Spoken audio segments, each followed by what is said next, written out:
All right, thanks, Rob. When a dangerous product is on the market, some lawmakers say that corporations have too much power over information because in many cases, a provision baked into the consumer protection law says the government can't warn you without the company's permission. John Decker talked to lawmakers about a law they consider defective.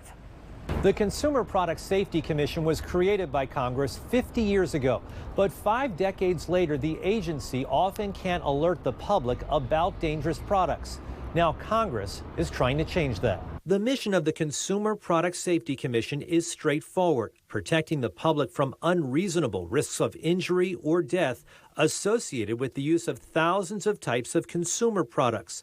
But there's always been a straitjacket on the federal agency, preventing the CPSC from recalling a product on its own or even warning the public about potentially deadly product defects.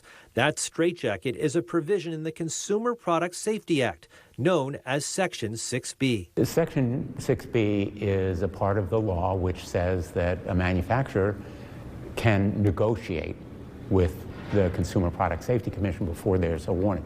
So it aids that manufacturer, even when the product is defective, in hiding the hazard from the public, because they can negotiate when, how, even whether it is disclosed. Connecticut Senator Richard Blumenthal is trying to address this defect in the law, introducing the Sunshine and Product Safety Act, which would repeal Section 6B. What would this particular piece of legislation actually do, and how would that help consumers?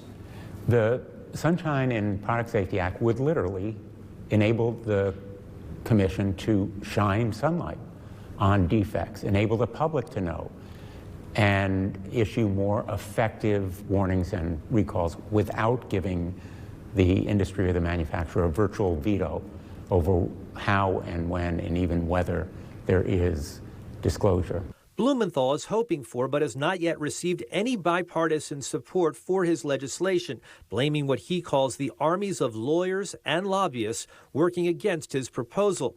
Meanwhile, over on the House side of the Capitol, Congresswoman Jan Schakowsky, the chair of the Consumer Protection Subcommittee, has introduced a companion bill aimed at empowering the CPSC. The laws often have been set that really prefer the manufacturers, the business community over consumers.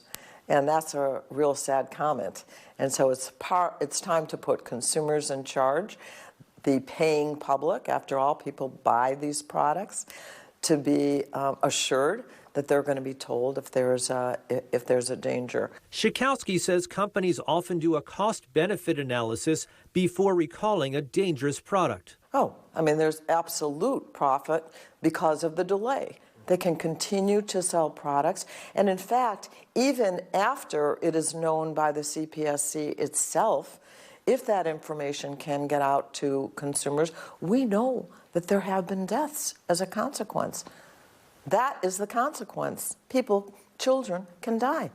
The sponsors of the Sunshine and Product Safety Act say they're trying to get their Republican colleagues to support the legislation and pass a bill before the midterm elections, arguing that empowering the CPSC will protect more Americans from future untold dangers. We don't need to see any more injuries and deaths in this country that are preventable. In Washington, I'm John Decker. You can check the products in your house to see if there's a recall, and we'll show you how. Watch Defective tonight on